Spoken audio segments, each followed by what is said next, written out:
Greetings, the good academic staff of SPS 101. I am Matt Kartal, and today we will be discussing potatoes. Now, the question, what is a potato, is a philosophical conundrum in and of itself, so we will not be getting into that. Instead, we will discuss the origin of potatoes and their effects on the world economy after their introduction to the Old World during the Columbian Exchange. But what is this Columbian Exchange?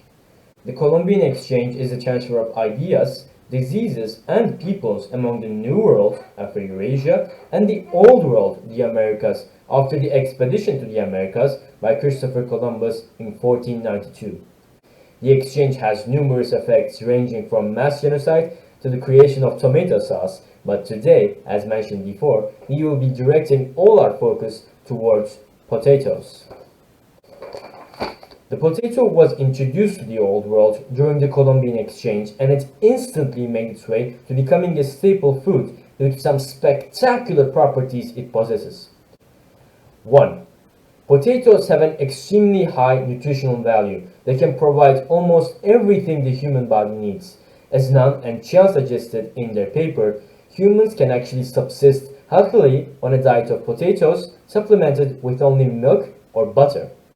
This was the preferred diet of the Irish for a period of time, and even though they were an old world nation, they became so dependent on potatoes that when the Irish potato famine hit in 1845, their economy came crashing down, the price of the potatoes skyrocketed, and the famine led to the deaths of 1.5 million people. 2. Potatoes can be grown on land which is considered unsuitable for old world crops, due to the land's aridity, salinization, and other factors. This means land which was once deemed unusable and infertile can now be taken advantage of very effectively, leading to a boost on the economic prowess of both individuals and nations. 3.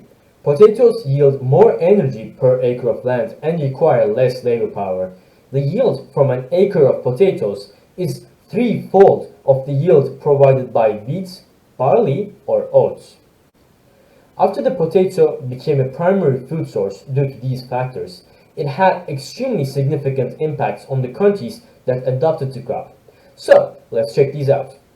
The potato accounts for 12% of the increase in population, 22% of the increase in population growth, 47% of the increase in urbanization, and 50% of the increase in urbanization growth after its adoption.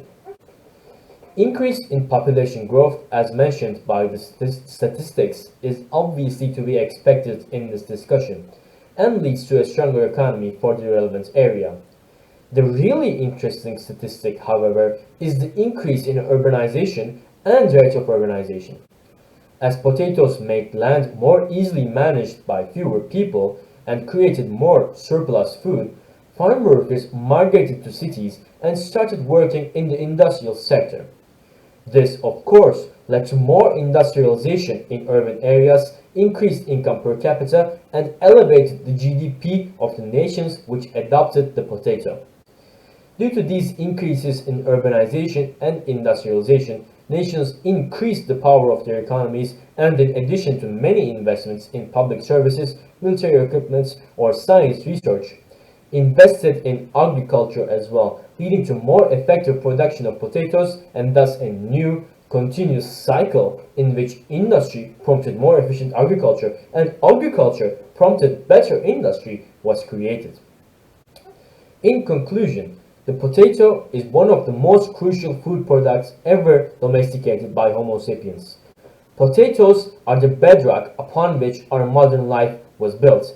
They are the proprietors of our industry. They are the feet of every man and woman. They are absolutely delicious, and if not for them, we could not enjoy the level of luxury we enjoy today. Fries, baked potatoes, or any of the potato variants would be gone. A considerable portion of the population would starve, and life as we know it would cease to exist. Thank you for listening to me, and I hope you all have a very pleasant future. Goodbye.